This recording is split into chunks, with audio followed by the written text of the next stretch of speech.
Olá, rede, tudo bem? Hoje eu estou aqui para explicar para vocês um pouco sobre os tipos abstratos de dados e as suas aplicações. Antes da gente começar, é importante explicar um pouco sobre o vocabulário utilizado nessa área.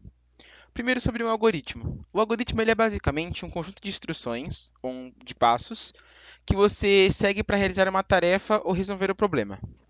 Um exemplo bem básico para a gente poder entender o que é um algoritmo é como se fosse uma receita de bolo.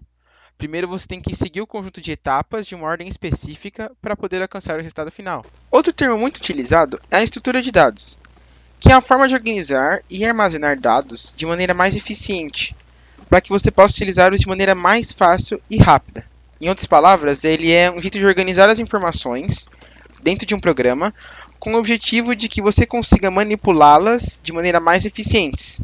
E por último, os dados. Mas afinal de contas, o que são os dados?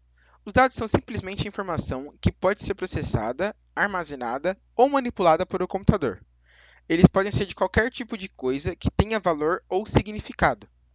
Na linguagem da computação, os dados mais utilizados que nós usamos é o int, ou número inteiro, que são valores numéricos inteiros, sejam eles positivos ou negativos. Float, ou número chamado ponto flutuante. São valores numéricos com casas após a vírgula, sejam eles também positivos ou negativos. Boolean ou booleanos, representado apenas por dois valores, verdadeiro e falso, também chamado de operadores lógicos. E text, que é uma sequência ou cadeia de caracteres utilizados para manipular textos ou outro tipo de dados. E depois de aprender alguns dos termos muito utilizados na área da programação, nós entramos no TAD, tipo abstrato de dados, que é a maneira de organizar e estruturar dados de forma que sua implementação fique de maneira escondida, e só podemos interagir com ele por meio de operações específicas. Ou seja, você não precisa saber como os dados estão sendo organizados ou armazenados. O importante é que você pode fazer com eles. As vantagens do TAD é a facilidade de manutenção. A implementação interna dos dados fica isolada, permitindo que as mudanças sejam feitas sem afetar outras partes do algoritmo. Além da reusabilidade, que uma vez criado um TAD, ele pode ser reutilizado em diferentes projetos sem a necessidade de reescrever outro tipo de algoritmo.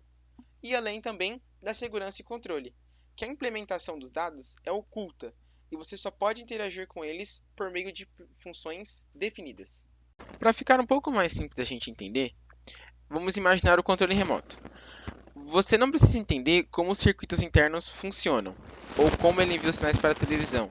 O que importa é que ele tem os botões para você mudar o volume, trocar de canal, por exemplo. Os botões são a operação que você pode fazer com o controle remoto. Existem alguns tipos de dados abstratos que são muito comuns, como o de pilha, que é como uma pilha de livros que você coloca o livro em cima da pilha e também retira o livro que está acima, ou seja, a operação de inserir e remover sempre acontece no topo da pilha. Isso é conhecido como modelo última a entrar, primeira a sair. O de fila funciona como uma fila no banco ou no caixa de supermercado. Quem chega primeiro é atendido primeiro. Ou seja, a operação de inserir é um item e é feita no final da fila, e a operação de remover é feita no começo. Então é o modelo primeiro a entrar, primeiro a sair. O de lista é uma sequência de elementos, que você pode ter o número variável de itens, e nessa estrutura você também pode acessar, adicionar ou remover elementos de qualquer posição da lista. Já a árvore é uma estrutura hierárquica, onde um elemento, que é chamado de nó, pode ter, como se podemos dizer, filhos. Ou seja, outros elementos abaixo dele é como uma árvore de Natal, onde galhos podem ter outros galhos menores. Esse tipo de estrutura é útil quando você precisa organizar dados de uma forma hierárquica, como uma árvore genealógica. Com isso, nós concluímos que os tipos de dados abstratos definem o comportamento dos dados, quais operações podem ser feitas, sem se preocupar com os detalhes das implementações. Eles são como um contrato que diz: se você me der um dado, vou te entregar um resultado, mas não precisa saber como estou fazendo isso internamente. Não esqueçam de curtir, compartilhar e até a próxima.